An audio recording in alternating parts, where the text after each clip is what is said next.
Welcome to the case of the week. What will cause a little girl to have funky digestion? Diarrhea, diarrhea, diarrhea. And I'm talking the kind of diarrhea that you eliminate the foods, you do probiotics. I mean, we did everything under the sun. This kid's poops would just not get better. What will cause the same kid to have really poor growth? Just a skinny kid that's not growing well, thin hair that doesn't grow well, constantly the teeth are falling apart, so cavities, dental work, just a malnourished appearing kid, even though they're eating relatively okay. What would cause that? What else, the same thing, would also cause a kid to be just crabby, irritable, angry, reactive? Diarrhea, poor growth, crabbiness, extreme crabbiness. What will cause all three of these things? And if you start looking around, there are kids that actually have this, and it's way more common than we realize. We just don't know how to look for it. It turns out that fungus, fungal overgrowth, Candida, Aspergillus, all kinds of fungi that are growing, not fungi, but fungi. When fungus overgrows in the intestinal tract, it causes one horrific mess. And when you have a horrific mess in the intestinal tract, guess what happens to the immune system? The immune system goes bonkers. When the immune system goes bonkers, this thing is not happy. An inflammatory response in kids, one sign that you know it's there is just irritability. The kids who have inflammation, they're just losing their minds. Their lids literally just poof, flip. They are quick to anger, and I'm talking extreme anger. Not like, oh, the kid is a little crabby. I'm talking like they just rage on you for no reason. You're like, what is going on, little human being? Digestion issues, growth issues, flip their lid, fungus. And I would venture to guess that it is happening way more often than we realize, probably somewhere around 1 to 5% of the population. Perhaps you, your kid, your kid's friend, have this. Now, I'm not saying that fungus is the cause of all evils, because there's so many conversations out there where people are like, Candida is causing everything for everyone. No, it's actually infrequent. Again, somewhere around 1 to 5%. It's not that common. But when it's there, it's a hot mess. It causes the kid or the person, bigger person, to be a hot mess. As in the case of Sally, what had thrown me off is initially we had done all of this stool testing and everything was normal. So I was like presuming like, hey, if we just spent $300 on a poop test, I'm pretty confident there's no fungus. Wrong.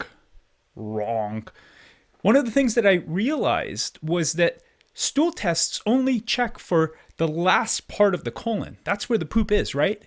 And that is the constitution of the poop that you're sampling. As fancy of a test that you're using, you're getting just the last part of the colon, which means the rest of the intestines you just completely missed if there was an issue. And how we came to find out Sally's issue is as we were going through everything, and literally I had gone through Sally's chart, I'm like, what am I missing? What am I missing? So finally, we did this urine test called the urine organic acid test. And there's a few companies out there that can do that. Great Plains, Genova Diagnostics. And if you work with any holistic practitioners, they can order this. And you can also do a simple test, which is a urine oxalate level test. And if that is really high, chances are you have fungus. Because when fungi cause intestinal irritation, which they almost always do if they're overgrowing, that intestinal irritation causes a leaky gut, as we say. And that leaky gut causes oxalates to start recirculating. And I had shared before how oxalates themselves cause a hot mess. And they can irritate the brain, they can muck up energy production, they can throw off hormonal function. Oxalates cause a big mess. And fungi are one of the reasons why we can get oxalate changes. What was really cool is once we figured this out, and I had this kind of like holy Jesus moment, like, damn, how did I miss that? Once we found it, we did some nystatin, we did an herbal blend of antifungals, and the coolest thing happened. About 2.5 months later, the mom reaches out to me. She's like, Sally is not perfect, by no means. We're not done. We've got a lot more work to do. But she reached out to me. She's like, Sally's more calm. She's able to regulate herself. She's still fiery. Like there's other things we need to do to help Sally. But in comparison to before, and Sally losing her mind every day over nothing, she is now more calm. She is less prone to anger, still prone to anger, but less so. Able to manage herself better. And the coolest thing was that her poops were normal for the first time in a very, very long time. She was having normal poops. The mom is like, oh my God, her hair is starting to become thicker. The prior dental issues with the enamel, I took her to the dentist, and the dentist is already seeing changes in the enamel. And this is when I was just like, what? And these are the kinds of things that I don't believe until I see them with my own eyes, or my family see them, and then they're like, hey, this is what happened. I'm like, that is so cool. These kinds of things are possible. These kinds of things are possible if we are actually open to looking for them, if we're open to actually finding these things out. And in the case of Sally, this is the beginning of us allowing her to be in type of health that she deserves. Imagine if we missed this, and imagine if this fungus issue was an issue for the rest of her life, and she grew into this tiny, petite, always angry, never growing well, not able to focus, concentrate kid. And this is just who she thought she was. Because kids grow up to become that, and then they become the adults who believe that. And if you can imagine how awful that is for someone's image of self to be like, oh, I just don't grow, and God, I can't focus, and I'm angry all the time, and I'm just an angry person. No. In the case of Sally, she wasn't an angry person. She just had a tongue of fungus growing in her gut. And once we eliminated that, and we addressed that and started healing the gut, all of a sudden a new version of Sally showed up. And I've seen this so many times. This isn't a random one-off. I mean, I've been doing this long enough to have had the opportunity to see enough things. And I've seen this happen over and over again. Again, this isn't the cure-all for everyone. I'm not saying that everyone has this issue. 1%. And of all the kids I work with, probably of the kids who have issues, I'd say the fungus is probably 5 to 10% of the time in those kids with those issues. But we have to start talking about these things. And this is what I want you to do. I want you to share this message. I want other people to be listening to this. I want everyone to be thinking about this.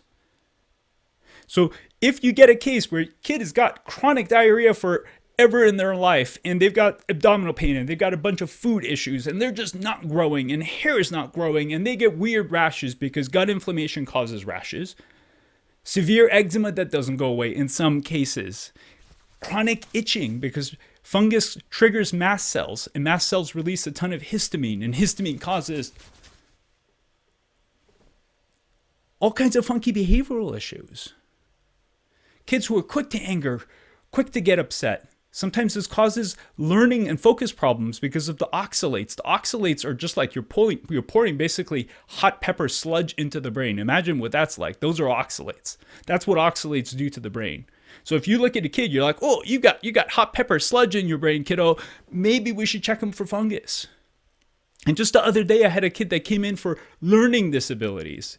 Except some days the learning disabilities are there, and other days, for whatever reason, they're not. I'm like, and it turns out that family had mold in their home. And these are the pieces that we fail to put together. We just label kids with learning disabilities or ADHD or anxiety or poor growth and this and that. Those are all labels. They don't tell us anything about what's going on inside the kid. And that's where we want to go. Those are the conversations we want to have, because that is how we can make a real difference. I think medications are fine. I used nystatin in this kid.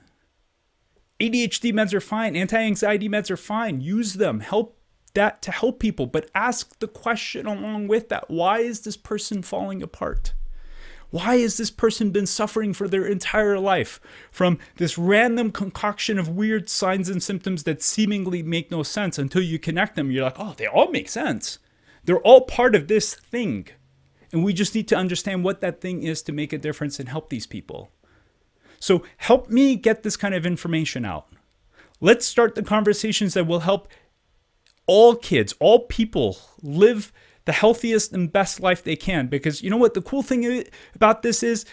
Nystatin prescriptions are $5. Some of these herbs to treat fungus are like $40, $50 for an entire 3-month treatment. Changing the diet could be free. You just need to have the information and just be like, God, this is going to be a pain in the butt. I love these foods. Sorry to see you go. But hey, this is my health. This is my kids' health. And I'm sorry to say, we've all got to take responsibility for our health. And that's what's so cool, though. When you do that and you have the right information, the impossible becomes possible. And that's what I want us to be doing together. Help everyone know that the impossible, seemingly impossible things are possible. So share this message. Share these videos. Let's get this information out there because we really need it and we can help a lot of kids. There are a lot of kids who are suffering. There are a lot of kids who just think they're dumb. That's the really sad part. There are a lot of kids, a lot of people who think they're dumb and they're not dumb.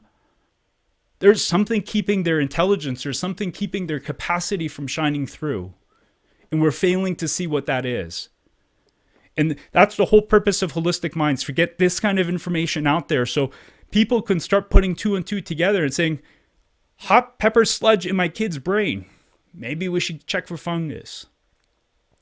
And we're going to be sharing a lot of more of this. There's going to be a lot more messages coming out. There's going to be a lot more videos and a lot more information that can empower you to help your kid, to help your family, and if nothing else, to help your community. Because if you look around, there's someone within your community who has one of these things that we're talking about, and we can help them. So let's work together to help them, to help you, and to help everyone have the most beautiful and healthy life possible. Thanks so much for watching. This is Dr. K. Be well.